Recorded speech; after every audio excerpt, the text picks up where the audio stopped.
Hi everybody, my name is Belinda. This is Belinda's Book Nook, and we are here to do a book haul.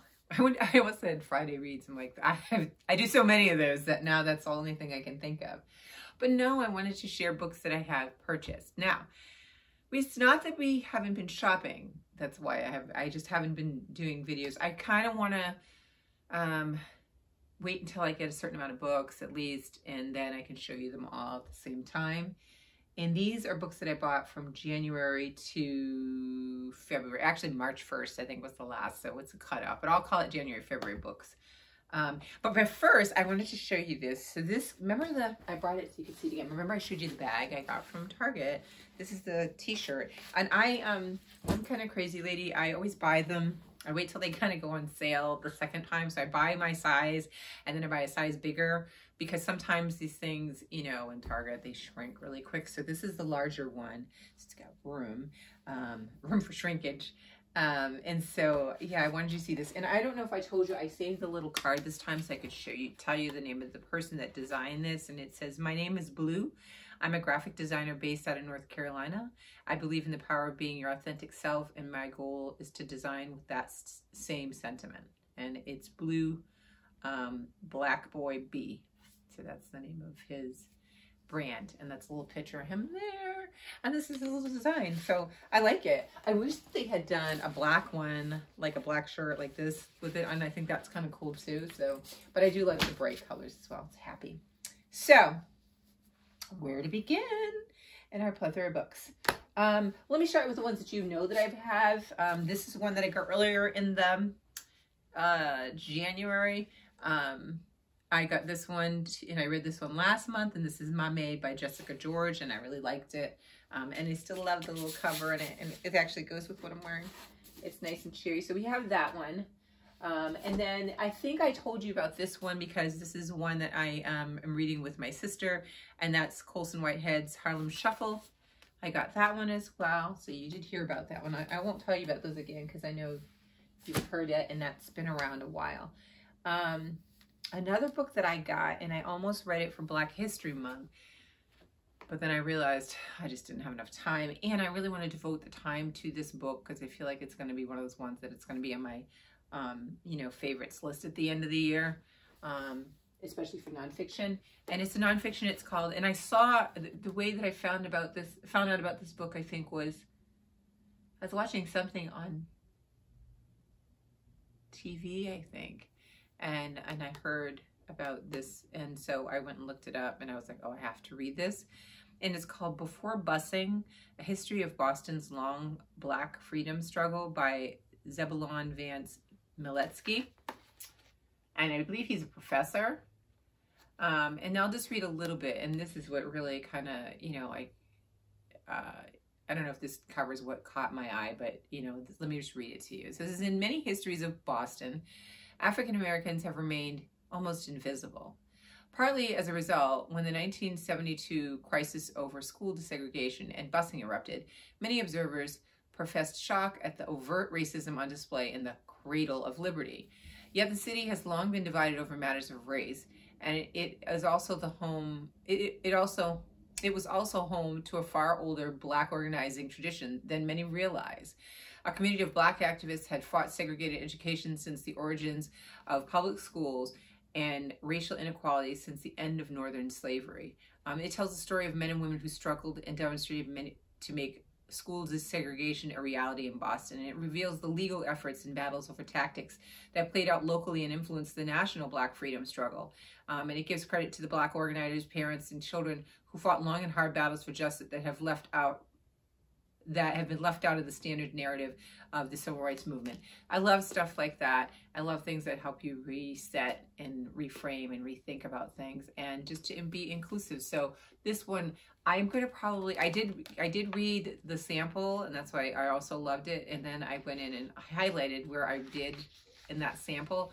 So I was only in the introduction. I have not started this officially. This will be a behind the scenes book. Whenever I finish it, I will talk about it definitely, because I think it's going to probably have lots of good things to talk about in it. So that's that one, and that one is Before Busing. Let me keep a pile over there. This is a book I saw last year. I think it was a new release, and I wanted it, and I wanted it, and then I was trying to wait and hold out for the soft cover of it. But one of the things that I'm doing this year that I did last year is I buy a book from, at least one book from an independent bookstore. Preferably I try to find Black-owned bookstores, but it can be, doesn't have to be a Black person. I will buy one book a month. And so I needed a book to start off the year. I think this is the one I got for January. I've been keeping track of them. And so they didn't have the soft version of this book, the soft cover, but I just got the hardcover. But this cover is so pretty. It's just stunning. It's so muted, but it's got an elegance about it. And it's called Things Past Telling, a novel by Sheila Williams. So this was talked about a lot last year. A lot of you might have read or heard of it. I will read a little quick thing here. Miriam Priscilla Grace is a midwife born in West Africa around 1758. She's been gifted various names, but her birth name is known to her alone. Things Past Telling is a remarkable historical novel that charts Miriam's journey across an ocean of years as vast as the Atlantic. She crossed when she was only 11 years old. Miriam survives captured enslavement and a brief stint as a pirate's ward when she is both a spy and a translator. Throughout her triumph and tumultuous life and across a landscape that spans what is now southern Nigeria to Ohio River, Miriam gains and loses family, her culture, a husband, lovers, and children. The character is inspired by a 112-year-old woman whom author Sheila Williams discovered in 1870 U.S. federal census record for Ohio. Things Past Telling is loosely based on Williams' real-life female ancestors from stories told around the Sunday dinner table and includes excavated from historical documents. The exploits of these spirited women are woven like colorful thread into a narrative tapestry of one woman's life that readers will embrace and carry with them. So that sounds really good, right? And it's so gorgeous. So I caved. I do still try to buy paperbacks, I know, but in occasion I will get a hardcover. So there's that one. And then the next one is a new release, but I look around, I'm, you know, just like the rest of you, I love good covers. And I saw this one that I could get a better cover, so I waited to get it there as opposed to grabbing it and snatching it up for Amazon. And this one is Rivers Sing Me Home by Eleanor Shearer. And this is the cover. Look at this. This is going to be, I'm telling you right now, this is going to be one of my favorite covers this year. I think I'm going to pick like my top ones at the end of the year. And this one is definitely one of them. It is so pretty. Look there. It's really pretty, even on the back. And this one is their names. It says, these are the names of her children, the 5 who survived only to be sold to other plantations. Same theme here, okay? But I won't be reading these two books together. The faces Rachel cannot forget. In 1834, and the law says her people are now free, but for Rachel, freedom means finding her children, even if the truth is more than she can bear. With fear snapping at her heels, Rachel keeps moving from sunrise to sunset, through the cane fields of Barbados to the forests of British Guiana and on to Trinidad to the dangerous river and ocean sea. Only once she knows their stories can she rest. Only then can she finally find home. It just sounds really good, and I love it's going to be what, you know, in the Caribbean. So I'm looking forward to reading this. Like the other one that I read, what is the name of that one that I read? Well, I can see the author from here. Vanessa Riley's other book. The new one that Vanessa Riley has is Sister Mother's Warrior, which I want to read also. But her first book I thought was fabulous because I don't really know much about the, you know, colonization in the Caribbean. So this is going to be a good one. And then this one, I can't remember where I heard it. I think I heard this on, oh, I can't remember her name on her channel. If I remember, I'll try to put her link below. But she talks about Indigenous writers, and I think this was on her list of books. Actually, I have another book I got too. I think this was on one of her lists, if I'm correct. And this is called Fresh Banana Leaves, Healing Indigenous Landscapes Through Indigenous Science by Jessica Hernandez, PhD. And it says, an indigenous environmental scientist breaks down why Western conservationism isn't working and offers indigenous models informed by case studies, historical overviews, and stories that center from the voices of Latin American women and land protectors. Despite the fact that indigenous communities are among the most affected by climate devastation, indigenous science is nowhere to be found in mainstream environmental policy or discourse. And while holistic land, water, and forest management, practically born from millennia of indigenous knowledge systems, have much to teach all of us. Indigenous science has been long ignored, otherwise, or perceived as soft, to the product of a systemic, centuries-long campaign of racism, colonialism, and extractive capitalism. So yeah, heavy a little bit, but eye-opening and educational, and I really want to read some more things with regard to the environment and the climate. So this will be a nice one to read. So that's that one. And that one was one, I think I got this one too. I have to look. I didn't bring my list of where I bought them from. Some things I got from Amazon, but other things I got from independent stores. This one, I cannot remember, but I think this one, I got a name was from one of the books that I've read earlier this year. They mentioned, I think, this author. And so I went and looked to see what books they had by that author. And this one caught my eye, the cover of it. And the cover of it, tell me if you think I'm right, for all of you that have read the Blanche series, the mystery series, this reminds me of a Blanche cover. This is what it looks like. It's called Like One of the Family, Conversations from a Domestic Life by Alice Childress, with a new foreword by Roxane Gay. And this is the cover. But isn't that, like, it's totally like, I was like, oh, and I know there's no more new Blanche books, but it just made me think of that. So this is a fiction. It says first published in Paul Robeson's newspaper Freedom, and composed of a series of conversations between Mildred, a Black domestic worker, and her friend Marge. Like One of the Family is a wry, incisive portrait of Black working women in Harlem in the 1950s. Rippling with satire and humor, Mildred vividly captures her white employers' complacency, condescension, and their startled reactions to a maid who speaks her mind and refuses to exchange dignity for pay. Although they were written more than 6 decades ago, Mildred's tales of discrimination, harassment, and entrenched racism, classism, and sexism are shockingly familiar today. Long overlooked, this new edition of Like One of a Family features a foreword by best-selling author Roxane Gay, resurrects Childress for a new generation. And it says in here, one of these reviews says, a novel that proves that humor can be the deadliest of weapons. If power were based on worth, Mildred would be running the nation, not cleaning someone else's house.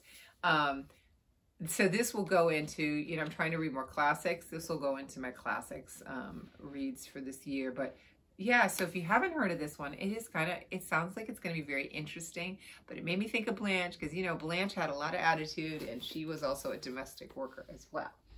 So there's that. So now we're going to go on to some beautiful covers. This one just came the other day. It's a brand new release. It's just come out. Dee Dee told me to get it. Well, she recommended it, or she said she was going to get it. I looked it up and I felt the feels and I was like, I'm going to order it too.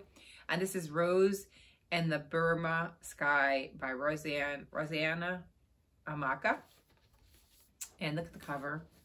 And the back. Go back again to the cover. Yes, because that is gorgeous. And it's paperback. It makes me happy. I think I ended up getting this from Book Depository. Is that where I got it from? Yeah. And this one is One War, One Soldier, One Love. In 1939, in a village in southeast Nigeria at the brink of war, young Obi watches from a mango tree as a colonial army jeep whooshes by, filled with soldiers laughing and shooting, their buttons shining in the sun. To Obi, their promise of a smart uniform and regular wages is hard to resist, especially as he has his sweetheart Rose to impress and a family to support. Years later, when Rose falls pregnant to another man, Obi's young heart is shattered. As the Burma campaign mounts and he is shipped out to fight, he is haunted by the mystery of Rose's lover. When his identity comes to light, Obi's devastation leads to a tragic and wholly unforeseeable chain of events. Big time drama, war story. Sounds very interesting. When she's talking about it, I was like writing down a list of some of the books, and this one I said I was going to definitely get. So this is Rose and the Burma Skye. There's that one, and that is really pretty. I love the colors that they used in it. Okay, now this one was going to definitely, I'm just telling you right now, I'll be on the top covers. Okay, I hope all these books, you know, are as good as their covers, because this one, I was going to read this author's book last year, and for whatever reason, it never happened. And when I saw another one was coming out, and I'm like, oh, I got to get this one, and then I'm going to go backwards. So I have this one. It's called Dust Child, and it's by Nguyen Phan K Mai, and he's the author. They are the author of The Mountain Sings, and let me see. It's a she. Yes, I wasn't sure. I must make sure before I said anything. And it says, dazzling, sharply drawn, and hauntingly beautiful. And that's Elif Shafak's blurb on the front. But look at the cover. Let's just pause a minute. Take it in. And I totally waited for this because I think I ordered this one also, from Book Depository, because I wanted this cover. And the other cover is not even close to my opinion, but everybody has their opinion on what they like.